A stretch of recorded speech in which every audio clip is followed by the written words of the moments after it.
નમસ્કાર મિત્રો, જો તમે ટેટ અને ટાટ જેવી પરીક્ષાઓની તૈયારી કરી રહ્યા છો તો તમને ખબર જ હશે કે અંગ્રેજી વ્યાકરણ કેટલું મહત્વનું છે અને એમાં પણ આર્ટિકલ્સ આ એક એવો ટોપિક છે જ્યાં સારા લોકો પણ ભૂલ કરી બેસે છે.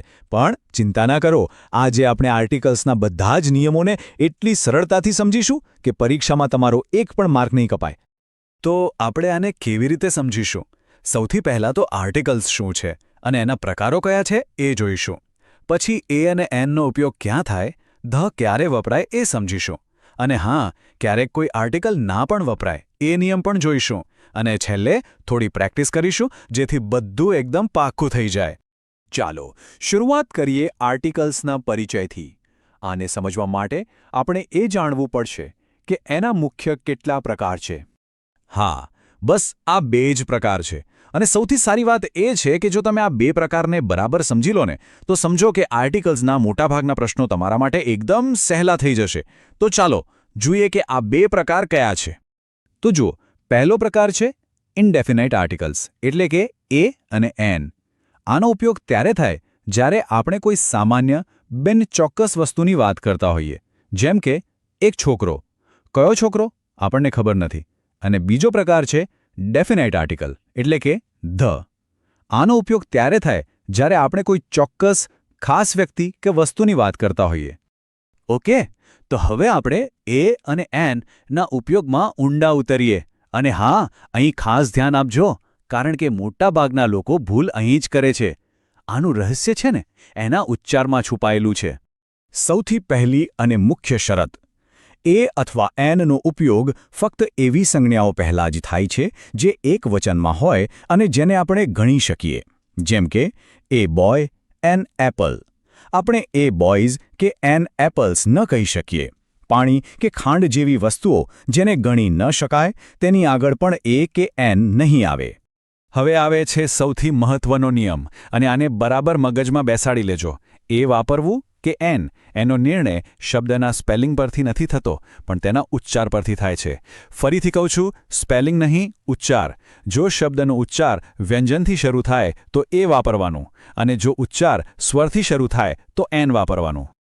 પણ હવે મનમાં એક સવાલ થાય, બરાબર, કે એવા શબ્દોનું શું જે શરૂ તો સ્વરના અક્ષરથી થતા હોય પણ બોલતી વખતે એનો અવાજ વ્યંજન જેવો નીકળે? ચાલો આ ગૂંચવણ ઉકેલીએ. આ ઉદાહરણ જુઓ. યુનિવર્સિટી. સ્પેલિંગ યુથી શરૂ થાય છે, જે એક સ્વર છે, પણ એને બોલીએ કેવી રીતે?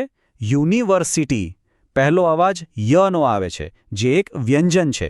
બસ એટલે જ નિયમ પ્રમાણે આપણે એન યુનિવર્સિટી નહીં પણ અ યુનિવર્સિટી કહીશું. જોયું? બધો ખેલ ઉચ્ચારનો છે. હવે એનાથી બરાબર ઊંધું ઉદાહરણ જોઈએ. આર. આ શબ્દ એચથી શરૂ થાય છે, જે વ્યંજન છે, પણ અહીં એચ બોલાતો નથી. એ સાયલેન્ટ છે. આપણે હાવર નથી બોલતા, આપણે અર બોલીએ છીએ. પહેલો અવાજ અનો આવ્યો, જે સ્વર છે, એટલે અહીં એ આર નહીં પણ એન આર આવશે. એકદમ સ્પષ્ટ, બરાબર? ચાલો ફટાફટ બીજા કેટલાક ઉદાહરણો જોઈએ જેથી આ વાત એકદમ પાકી થઈ જાય. અ બોય, કારણ કે બ વ્યંજન છે. એ યુરોપિયન, ફરીથી યુનો વ્યંજન ઉચ્ચાર. એન એપલ, કારણ કે એ સ્વર છે. અને આ જુઓ, એન એમએલએ. અહીં એમ તો વ્યંજન છે, પણ એનો ઉચ્ચાર શું છે? M L A. શરૂઆત એથી થાય છે, જે સ્વર છે, એટલે અહીં એન આવશે. ચલો ભાઈ, એ અને એનની વાત તો થઈ ગઈ. હવે વારો છે બીજા ખેલાડીનો, એટલે કે ડેફિનાઇટ આર્ટિકલ ધનો. આનો ઉપયોગ ક્યારે કરવો એ સમજવું પણ એટલું જ જરૂરી છે. તો ધનું મુખ્ય કામ શું છે? એ કોઈ ચોક્કસ ખાસ વ્યક્તિ, સ્થળ કે વસ્તુ તરફ આંગળી ચીંધે છે. અને એની એક ખાસિયત એ છે કે એ એકવચન અને બહુવચન બંને સાથે વપરાય છે. એ અને એન તો ખાલી એકવચન સાથે જ આવે, પણ ધ બધે ચાલે. ધ બોય પણ કહી શકાય અને ધ બોયઝ પણ. તો સવાલ એ છે કે ધ વાપરવું ક્યારે? દુનિયામાં જે વસ્તુ એક જ હોય એની આગળ, જેમ કે ધ સન, ધ મૂન. કોઈ મોટી નદીઓ, પર્વતમાળાઓ કે મહાસાગરોના નામની આગળ, જેમ કે ધ ગેન્જેસ. પવિત્ર ગ્રંથો, જેમ કે ધ રામાયણ. પછી જ્યારે આપણે કોઈની શ્રેષ્ઠતા બતાવતા હોઈએ, જેમ કે ધ બેસ્ટ, ધ ટોલેસ્ટ. અને હા, ક્રમ બતાવવા માટે પણ ધ ફર્સ્ટ, ધ લાસ્ટ એમ વપરાય છે. ઓકે, અત્યાર સુધી આપણે જોયું કે આર્ટિકલ ક્યાં વાપરવો, પણ હવે એનાથી પણ વધુ મહત્વની વાત કે આર્ટિકલ ક્યાં ન વાપરવો. આને ઝીરો આર્ટિકલનો નિયમ કહેવાય છે અને પરીક્ષામાં અહીંથી ઘણા પ્રશ્નો પૂછાય છે. તો ચાલો એને બરાબર સમજીએ. તો ક્યાં આર્ટિકલ નહીં આવે? યાદ રાખજો, કોઈ પણ ભાષાના નામ પહેલાં નહીં. આપણે આઈ સ્પીક ઇંગ્લિશ કહીએ, આઈ સ્પીક ધ ઇંગ્લિશ નહીં. કોઈ પણ રમતના નામ પહેલાં નહીં. હી પ્લેઝ ક્રિકેટ.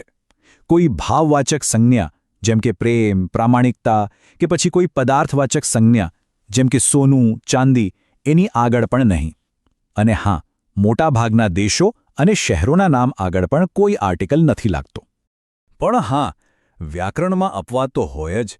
આપણે હમણાં જ વાત કરી કે દેશોના નામ આગળ આર્ટિકલ ના લાગે, પણ જે દેશોના નામ એક સમૂહ બતાવતા હોય, જેમ કે જેના નામમાં યુનાઇટેડ કિંગડમ કે રિપબ્લિક જેવા શબ્દો આવતા હોય, ત્યાં ધ લાગશે. દાખલા તરીકે ધ યુએસએ, ધ યુકે. તો ચાલો, હવે થિયરી બહુ થઈ. આપણે જે કંઈ પણ શીખ્યા એને થોડી પ્રેક્ટિસ કરીને ચકાસી લઈએ. અહીં કેટલાક એવા વાક્યો છે જે તમને પરીક્ષામાં જોવા મળી શકે છે.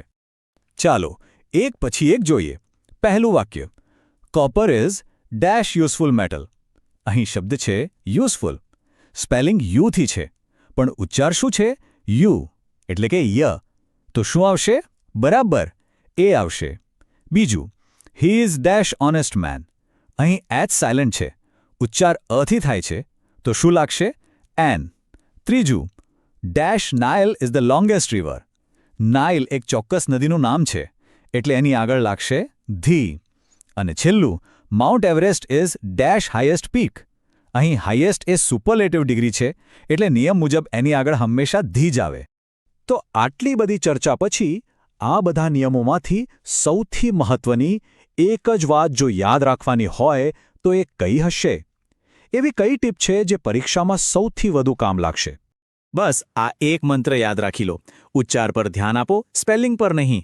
ખાસ કરીને એ અને એનનો ઉપયોગ કરતી વખતે શબ્દ કયા અક્ષરથી શરૂ થાય છે એ ભૂલી જાઓ. એને બોલાય છે કેવી રીતે એના પર ધ્યાન કેન્દ્રિત કરો. તમારો જવાબ ક્યારેય ખોટો નહીં પડે. અને છેલ્લે એક સવાલ આપણી જાતને પૂછવા જેવો છે. આપણે નિયમો ગોખી રહ્યા છીએ કે પછી એની પાછળનું તર્ક સમજી રહ્યા છીએ? કારણ કે યાદ રાખજો, સ્પેલિંગ નહીં, ઉચ્ચાર મહત્વપૂર્ણ છે. શું આપણે ખરેખર ધ્યાનથી સાંભળી રહ્યા છીએ? કારણ કે સાચી સમજ જ પરીક્ષામાં સફળતાની ચાવી છે.